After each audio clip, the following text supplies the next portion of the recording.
We're continuing in the book of prayer, level 3. And our broad topic is conditions of prayer. That means requirements for the prayer. Requirements for the prayer that are not part of the prayer itself.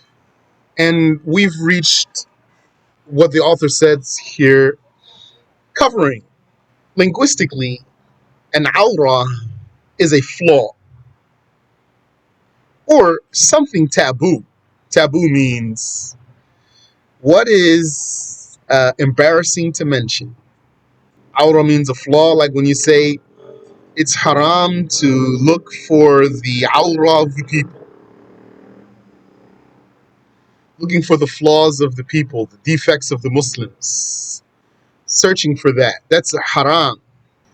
Legally, it is the amount of the body that must be covered, the awra, as proven by the saying of Allah in Surah Al-A'raf, verse 26. يا بني آدم قد أنزلنا عليكم لباسا يواري سوآتكم. O children of Adam, we have created for you clothing covering your shameful parts.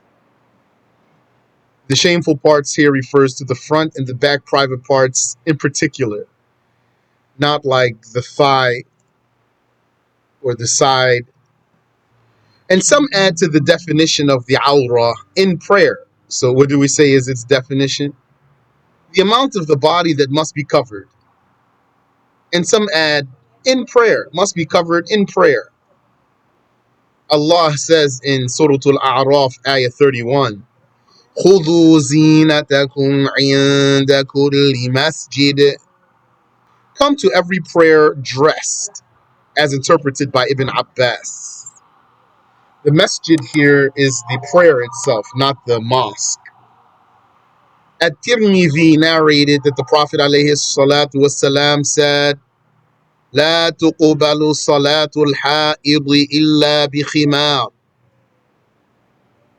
The prayer of a woman of menstruating age is unaccepted without a headscarf. This proves that it is a prayer condition when able, that covering is a prayer condition, a requirement when able. However, since being clear of filth is also a condition, a different condition, covering is a condition, and being clear of filth is also a condition. What if you can't do both of them? Either you pray without covering or you cover with filth. One chooses exposure over covering with a filthy cover for prayer. So if a woman, for example, had no headscarf that's clean, clear of najasa, and she couldn't clean it also, then she must pray, and she would pray without covering her hair. And one makes complete bowing and prostration and does not have to repeat. He makes complete bowing and prostration, yani. That's to say, what if one had to pray stark naked and he had no pure clothing to wear for prayer? So does he just bend a little bit for prayer, naked like that? No, he bows completely and prostrates completely and does not have to repeat the prayer. Otherwise, yani, if a person had the cover for the prayer, the pure cover for prayer, exposure of nudity invalidates the prayer. We're going to define the parameters of the nudity clearly, inshallah. Whether intentional or due to negligence. Yani, one intentionally prayed with some of his nudity exposed, or he was negligent. Like he didn't cover in such a way that he could do all of the moves of the prayer without the awra showing up. You need to enter into the prayer able to bow and prostrate and do all the moves of the prayer without the awra showing up. So if that's a woman, for example, she could wear something from her head down to the ground altogether. in such a way that if she bends over for ruku', or she goes down for sujood, or she stands back up, that cover she's wearing doesn't even lift off of the ground. And let's say her wrists are sealed, and let's say her face is, her head, everything other than her face is secured, then this is valid. Or for a man, let's say, what if if he's standing in front of you, he's wearing a t-shirt and he's wearing some shorts. His t-shirt goes down to his waist and his shorts go down to his knee. So when you see him, when you look at him across from you, you don't see any of his awrah. But if he were to bend over for ruku', his back would become exposed. And if he were to sit down to recite tashahhud, what's above his knees would become exposed. This is his negligence here, and this invalidates his prayer. He needs to enter into the prayer able to do all of the moves without any of his nudity appearing. However, if the wind, for example, exposes him or her, and he immediately recovers, his prayer is not invalidated. Or else, if he doesn't immediately recover, it is invalidated. And likewise, if the waistcloth unravels, the waistcloth here means the izar, if it unravels and then falls down, for example. So we're saying this man or woman was praying, covered, in such a way that they can do all the moves of the prayer without the awrah becoming exposed. But then the wind came and blew up the clothing, exposing the awrah. So if this person recovers the awrah immediately, the prayer stays valid. And also, if the waistcloth unravels, if the izar unravels and then falls down, so he immediately pulls it back up. That's like, according to what was said, it was said that that's like the wind, meaning it's out of his control. And that was said to usually be due to negligence. So then, if that's the case, if the unraveling of the waistcloth is usually due to negligence, then it's not going to be a case of the wind blowing. Like, it's not going to be a case like the wind blowing. Furthermore, furthermore, that the obligation of covering applies in privacy and darkness out of respect for God. So right here, we're even just talking about not even prayer. Just, you can't be stark naked for no reason is the meaning of this sentence. Even in privacy, even in darkness. The obligation of covering applies in privacy and darkness out of respect for God, except with purpose. Yani, you could be naked for a reason, like bathing, or changing, or cooling off. Because the four reported that the Prophet ﷺ said about nudity in privacy, Allahu ahaqqu an yustahya minh. Allah is most entitled to be mindful of. So that's evidence that you can't be nude in privacy. You can't be pointlessly nude in privacy or in darkness. Or the awrah is, yani, another definition is what is forbidden to look at. The male's nudity in privacy out of prayer, so no one else is around and he's not praying, so how much does he have to cover? Is the front and back privates mentioned in the verse of Surah Al-A'raf, the first verse we mentioned. We mentioned two verses from Al-A'raf. What are the numbers of those verses? Let's look again real quick. A'raf 26 is the one about Allah creating clothing for humans. And A'raf 31 is about wearing clothing when you pray. So we're talking about the first one. 26. So let's be clear then. Mentioned in the 26th verse of Al-A'raf, since we mentioned 2 verses in Al-A'raf. So the male's nudity in privacy out of prayer is the front and back privates mentioned in the 26th verse of Surah Al-A'raf. And the male's nudity in prayer or in the presence of who must not see his nudity, that's whether men or women, and including family members, is between the navel and knee. Not including them, not including the navel and the knee, just what's between the navel and the knee, as opposed to the Hanafis who include the knees. They said navel and knees, including the knees, the Hanafis. The Shafi'is said between the navel and the knee, not including the navel or the knee. Although you have to cover some of the navel and some of the knee to make sure you got everything. So when we say in the presence of who must not see his nudity, that's going to be other men, and that's going to be eligible women, and that's going to be also non-eligible women. That means relatives, non-marriageable relatives. All of them, they can't see what's between his navel and his knee. So we can see that his wife and his female slave. The female's nudity in privacy or in the presence of ineligible men, that means men she can't marry, that means her relatives, her maharim,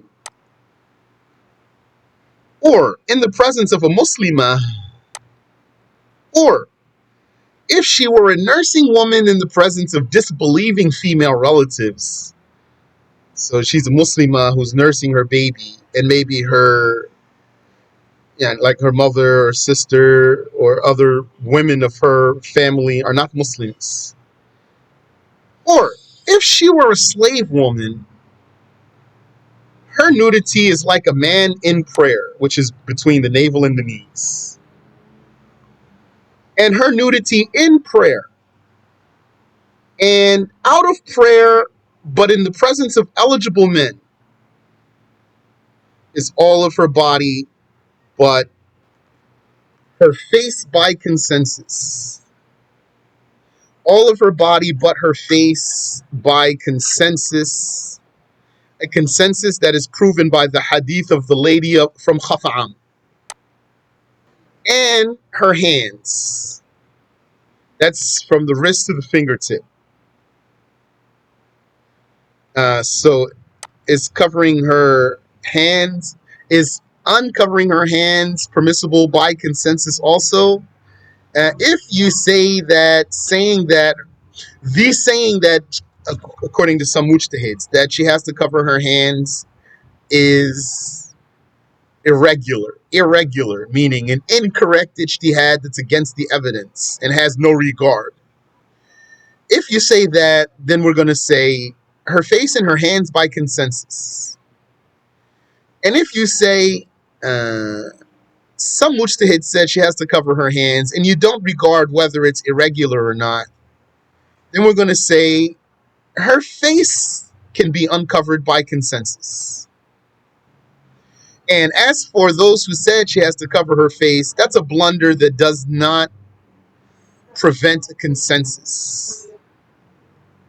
Saying a woman's face is nudity outside of prayer is a massive blunder. It's how some of them said it. They said her face is nudity outside of the prayer, not in the prayer. They said when she's in the prayer, her face is not nudity. She should uncover it. And when she gets out of the prayer, it becomes nudity again, and she has to cover it until she's ready to pray again. This is a massive blunder. And some Shafi'is and Hanafis, latter-day ones, latter-day Shafi'is and latter-day Hanafis have taken this saying. That's what I've learned. I never learned that the Malikis ever said such a thing. I was once in a discussion that involved different people, some who claim to follow Shafi'i school, some who claim to follow Maliki school. And one of the brothers who said he follows Maliki school, Yani, he didn't disagree with me from his own perspective, but he thought, because he heard it from some people who claim to follow the Shafi'i school, that it is a valid saying in the Shafi'i school. It's not valid saying in the Shafi'i school or the Hanafi school, even if An-Nawawi said it or someone like him, rahimahullahu ta'ala. It is also a mistake to say that it must be covered before eligible men without being nudity. Yani, another mistake is to say it's not nudity, but she still has to cover it anyway in the presence of eligible men. So both of those are mistakes. The correct saying is her face is not awra. She's not obligated to cover it. And while we're there, her voice also is not awra. She is not obligated to conceal it from the men. It's not forbidden for a man to listen to her voice. Even if it's a very nice voice, even if it's a very sweet voice, not haram for him to listen to it without desire. Allah says, وَلَا يُبْدِينَ زِينَتَهُنَّ إِلَّا مَا ظَهَرَ مِنْهَا. They are not to expose their decor, but what is displayable. The women are not to expose their decor, but what is displayable. Ibn Abbas and Aisha said the face and the hands. Yani they're saying, they're clarifying, what is that displayable portion? They said, and others also said, the face and the hands. The scholars said the woman, she needs to be able to uncover her face and her hands. She needs to be able to do so. Even if it is recommended for her to cover all of that, she needs to be able. Yani, it is important in her life. It's important. She needs to be able to uncover her face and her hands. And they said she doesn't need to uncover more than that, so she's obligated to cover it. And the man, he needs to be able to uncover more than that. He doesn't need to uncover what's between his navel and his knees, though. Some people, they say, why the woman has to cover like that and the man doesn't have to cover like that? That's because they have small idea about things. The one who asked that question is because they're concerned about their own preferences, not about bigger picture. And in the presence of a disbelieving woman, a Muslimah may expose what she would expose while doing housework. What would she expose while doing housework? Like half of her forearm and her hair, for example. Concealing any contrast between lighter and darker skin color. Not contours, not concealing contours. Contours mean shape. With pure material, like we just said, not najasa. Even if by leaves or clay or murky water or clear water with an opaque film from all directions but underneath, from the eyes of humans and genies and angels, but not one's own eyes, though that's disliked for one to look at his own private parts, is obligatory. This concealing is obligatory. Let's break that down. Concealing any contrast between lighter and darker skin color is obligatory. What does that mean, lighter and darker skin color? Like, for example, maybe the nipple is darker than the skin around it. So that's to give you an idea. The contrast means the difference between lighter and darker skin. So if a woman's wearing something and you could see, even though there's a clothing there, you could see which part is darker and which part is lighter on her skin, that this is not sufficient. And same for a man. Not the contours. Concealing the contours, that means the shape, the curves. Concealing the curves is not obligatory, not for the men nor for the women, as opposed to an ignorant opinion. If some people saw a woman wearing clothing that highlights her curves, they would say she's naked, and she's not naked. So, what should a man do if he finds that, and this, let's just say, it stands out to him? Then let him turn away. He's not going to say she's sinful, she's this, and she's that because he can see her curves. Rather, let him turn away. Maybe she's not any of that. So concealing any contrast between lighter and darker skin color, that's obligatory. Not the contours. Concealing the curves is not obligatory. The scholar said some curves will appear, that's unavoidable. That's for men or women. Whether that's the hips, whether that's the buttocks, whether that's the chest, even if that's the penis. That's what the scholars said. Some curves are going to be unavoidable when the person puts clothing on. So this is not haram. But it is recommended not to wear clothing that displays the contours. And what displays the contours, by the way? Not only the tight clothing displays the contours, also the soft clothing, like silk, for example, or what's like that. Something very soft displays the contours because it just merely falls upon the curves and will not hide them, even if it's not tight. And this concealing with pure material is an obligation for the prayer. Obligation for the prayer that it's concealed, that the nakedness is concealed with pure material. Even if by leaves or clay or murky water. Yani, person's covered in leaves, that's valid. Or he's covered in clay, that's valid. Or what some people do, there's something called body paint. Yani, that's going to fulfill the condition, the body paint. Like clay would. The body paint is like clay in that it hides what? The contrast between the lighter and the darker skin. Or murky water. Yani, dirty water, murky water. If you get into that water, you can't see through it. So if the person were nude and then he hopped into the murky water, so someone looked and couldn't see anything through the water, then he covered himself, he or she. Or clear water with an opaque film. Yani, the water itself is clear, but on top of the water, there's a film. You can't see through it. And then the person stood in that water and you can't see through the film. So you can't see any of his nudity. Then he has successfully hidden his nudity from the eyes of those who are not allowed to see it. From all directions but underneath. From all directions but underneath. That's for men and women.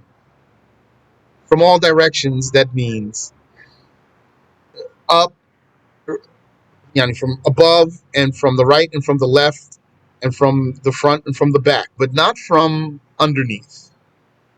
So, for example, if a woman has wide cuffs, her sleeves have wide cuffs,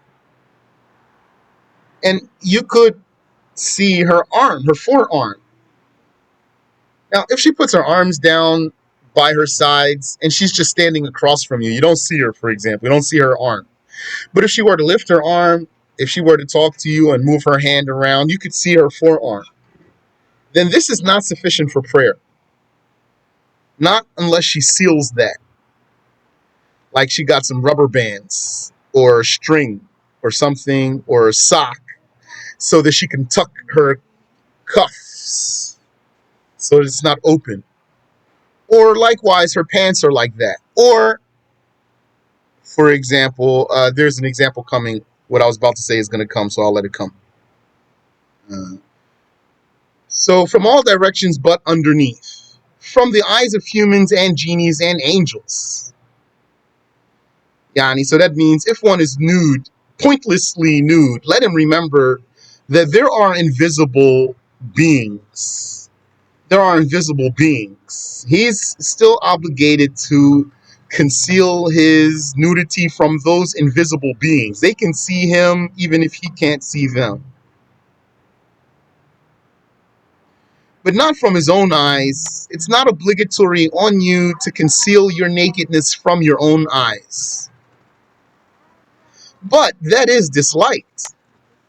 Since the four report that God's Messenger sallallahu alaihi wasallam says, احفظ عورتك إلا من زوجتك أو ما ملكت يمينك. Guard your nudity except from your wife or what your right hand possesses. That means your slave woman. According to this, for a woman to pray with a dress that goes to her mid-shin and knee-high stockings is not valid. So conceive this scenario here.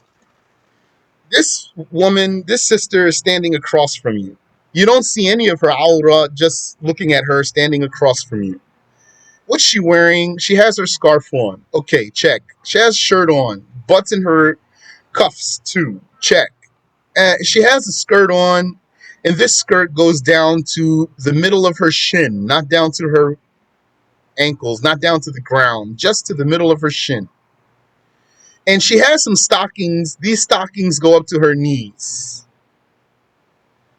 Now you see her standing across from you. And even from your perspective, you might not even know that her stockings only go up to her knee. You don't know. You can't see any of her aura. But this is what she's wearing, according to our scenario. And so her thigh, yani her upper leg, what's above her knee, she has nothing there. Yani just she has her skirt covering that, and she has stocking come up to her knee. And as for that upper thigh, there's no clothing on it. She can't pray like this because her aura is visible from the side, not from underneath. Her aura is visible from the side. If you have a question, go ahead and ask, please.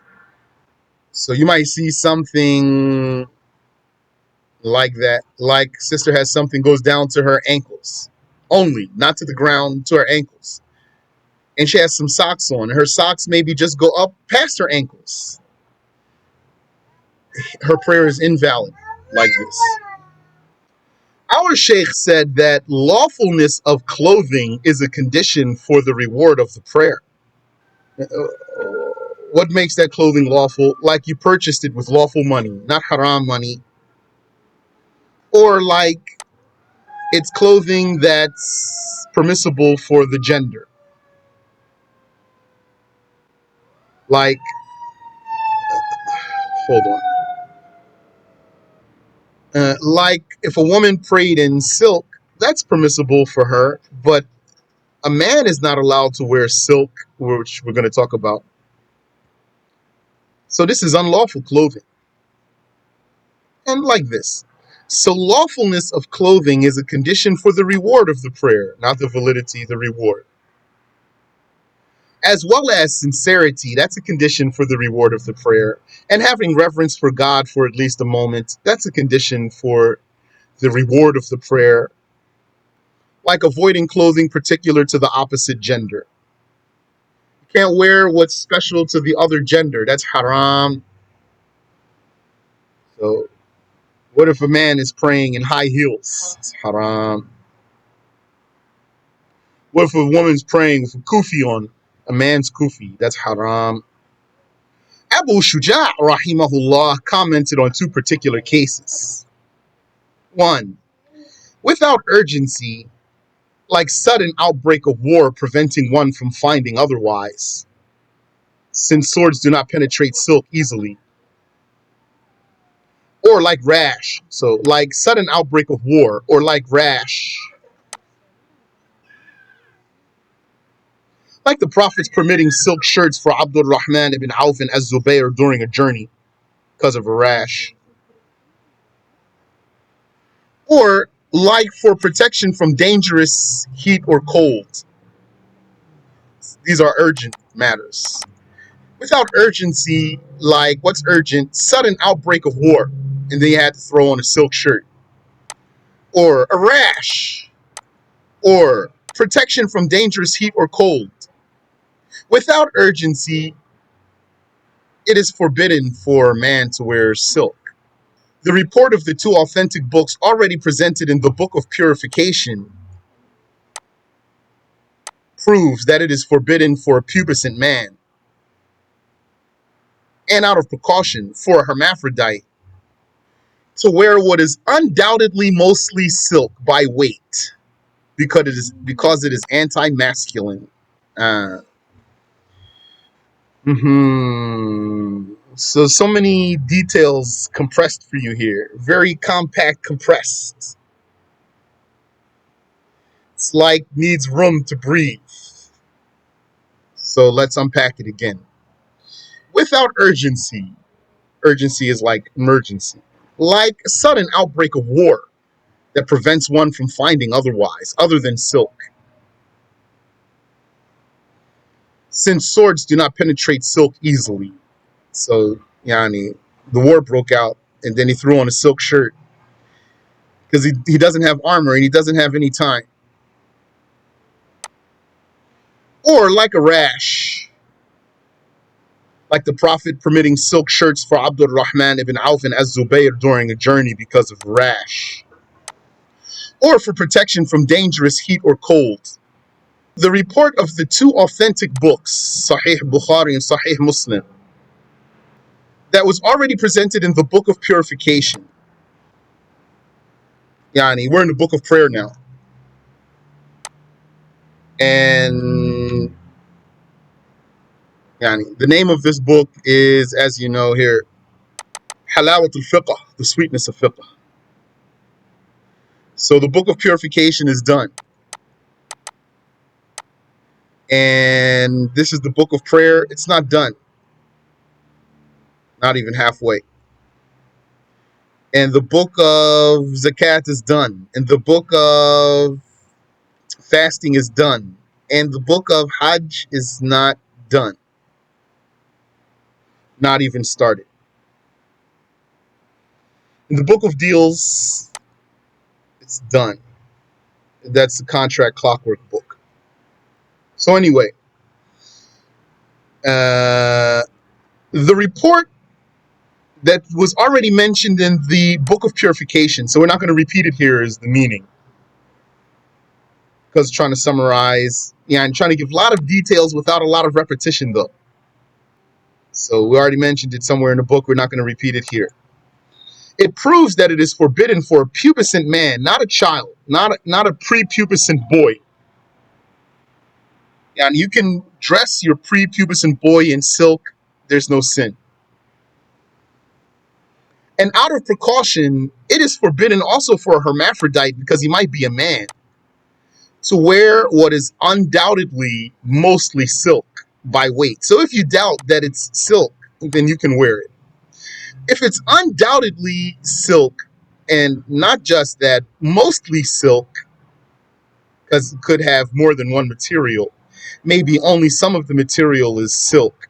If it's undoubtedly mostly silk, and how do you gauge this mostly? By weight. Then that's haram, because it is anti-masculine. Anti-masculine, meaning it is contrary to manliness. And manliness for a man is good, not bad. Some kuffar these days, they have a term they call toxic masculinity. Anyway, it is therefore not forbidden for a woman nor to allow a child to do so. We already said that. Al-Bukhari's report also forbids sitting on it. Like you have silk thing for sitting on it, thus proving the prohibition of such general usage as leaning on it and bedding, meaning covers, so you can't sleep in silk sheets, and decorating pillows in houses and graves. All of that is as significant as wearing it, and it is extravagance and it is conceitedness. Excluded, though, there is some amount of silk that you could incorporate into some things. And the prohibition here is for the men, not for the women. Excluded is normal draping. I'm not sure how to explain that right there. Embroidery, that's like some design. So if you had just some design that has some that's made of silk, not the whole piece, just a design. And patchwork that doesn't exceed 4 fingers. So like you had a silk patch, that's not haram.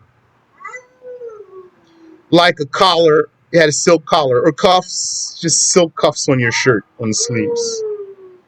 And stitching, you had some silk stitching only, just the stitching.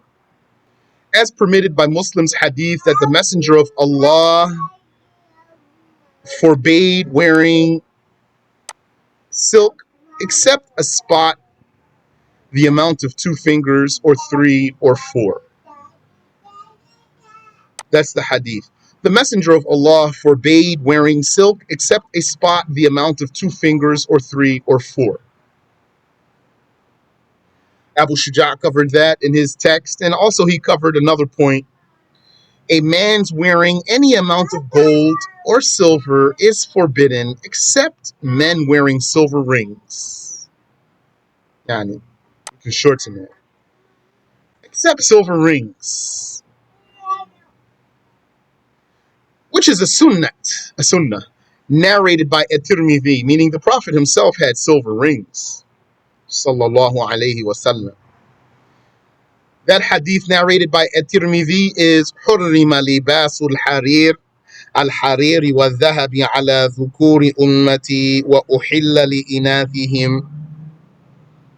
Wearing silk and gold is forbidden for the males of my nation and legalized for its women. That's the hadith, and the reason for that judgment is because it causes arrogance and conceit, and it breaks the heart of the poor. Wallahu ta'ala a'lam. So we'll stop there, and if Allah enables us next week, we'll talk about the Qibla. So what about wedding rings if you become Muslim after marriage? Your question is not clear for me. Is it a golden ring for a man? Is that what you're asking about? No, that's haram. Why would it, yani, it's haram. Yani, basically what I was going to say is, yani, the rule was clear. What did we say? Here, I'll repeat. Also, a man's wearing any amount of gold or silver is forbidden. So, yani, any amount of gold or silver. So that's why, in my mind, here I'm having a short circuit. What about if it's a wedding ring? Why is that not included in what was said? So, and then I just said to myself, get a grip on yourself. Just give him the answer. Haram. No problem.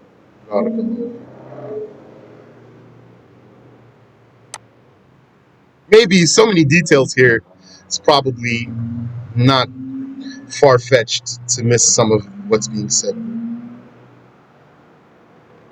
Any other question? You've only been Muslim for 3 months. May Allah bless you and have mercy on you. Barakallahu feek. May Allah Ta'ala make you amongst the knowledgeable, pious Muslims. Ameen. Ameen wa feekum. Subhanaka Allahumma wa bihamdik. Ashhadu an la ilaha illa ant. Astaghfiruka wa atubu ilayk. La ilaha illallah. When you said contrast, do you mean skin complexion? Contrast, the word contrast means difference. So if you want to follow up your question, go ahead. Contrast means difference. If you could tell the difference between light skin and dark skin on one body, then that means the cover is not sufficient. This is the meaning of what we're talking about. So I gave you an example that's easy example. And it's not only for women, it's for men too, which is the nipple versus the rest of the skin around it. So usually it's going to be darker. So if you could see the difference between the light skin and the dark skin, then that's not sufficient. But that's just to make you understand, because a man doesn't have to cover his chest for the validity of his prayer. A woman would. Or I could give you another example, like if you're a dark-skinned person, the difference between the color of your palm and the color of the back of your hand. But some people, their palm is like the back of their hand, same color. That's why that wasn't my first example. You said when you mention using clay or murky water, is this a way one can cover their aura? For the validity of the prayer, their prayer would be valid. You said, are silver bracelets and necklaces permissible for men to wear? No. Let me repeat the rule for you. A man's wearing any amount of gold or silver is forbidden except silver rings. And it's not sunnah for him to wear more than one ring at a time. It's not haram though. You're welcome. So take a lesson from that, brothers and sisters. These rules are stated the way they are stated, yani on purpose, actually.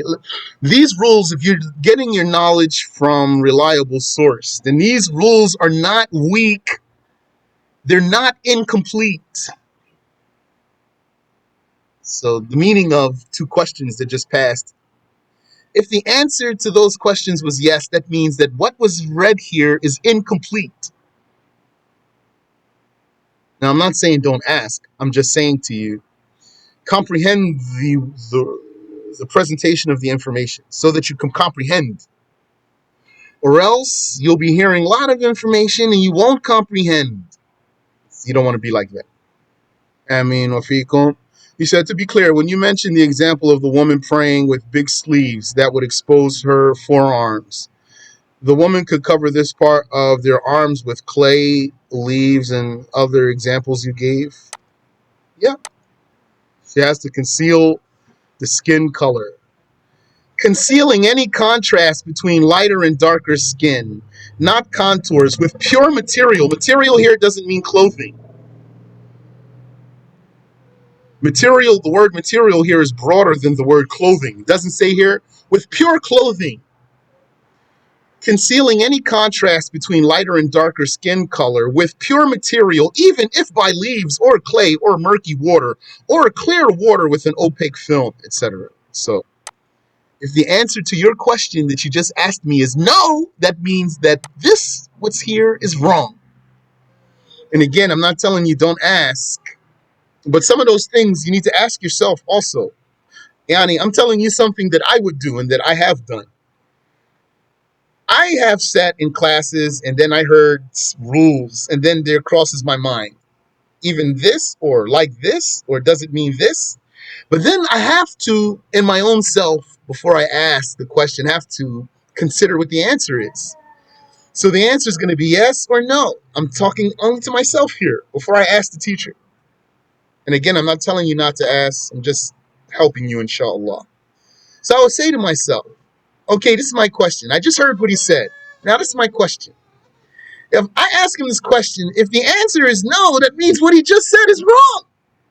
So then, if it were me, I wouldn't ask. That's me. Unless you think the teacher made a mistake. Then, if you think the teacher made a mistake, then you might say, Yani, and this comment that I'm making is supposing you understood what was said to you. So if what was said wasn't clear, then yeah, you're going to ask. Or if you think the teacher made a mistake, then yeah, you're going to ask. But if you understood what the teacher said to you, and then you ask him a question about what he just said to you, and then if the answer to your question about what he just said to you would mean that what he said to you was wrong, then if it were me, I wouldn't ask, because Yani, I don't think he's telling me wrong information. So that's just to help you out, inshallah ta'ala. But you can ask me if you want. Just now, Yani, you know me, so if you ask me some things, I might make comments like this. But don't be offended, please. طيب. Ameen Wafiq. Pause really quick here before we sign out. Let's just look at your question real quick. You said to be clear. Okay, so you want clarity. But let's say you understood what I said perfectly fine. Let's say so. So then you understood what I said perfectly fine, and then you asked me this question. So your question is, when you mentioned the example of the woman praying with big sleeves that would expose her forearms, the woman could cover this part of her arms with clay or leaves and other examples I gave. So if my answer is no, then your next question is going to be, why you said that? Right? Ameen. Barakallahu fikum. La ilaha illallah. Allahumma salli ala Sayyidina Muhammad. Yani, one more thing. Sometimes you want to ask just to be sure. Okay, I understand that too. But don't doubt your own intelligence, brothers and sisters. La ilaha illallah. Allahumma salli ala Sayyidina Muhammad wa ala alihi wa sahbihi wa sallim. Rabbi اغفر للمؤمنين والمؤمنات. بارك الله فيكم وجزاكم الله خيرا. Oh, you're welcome. Thank you for your patience, because sometimes I'm afraid I'm offensive. All right, let's get out of here. It's late, inshallah ta'ala.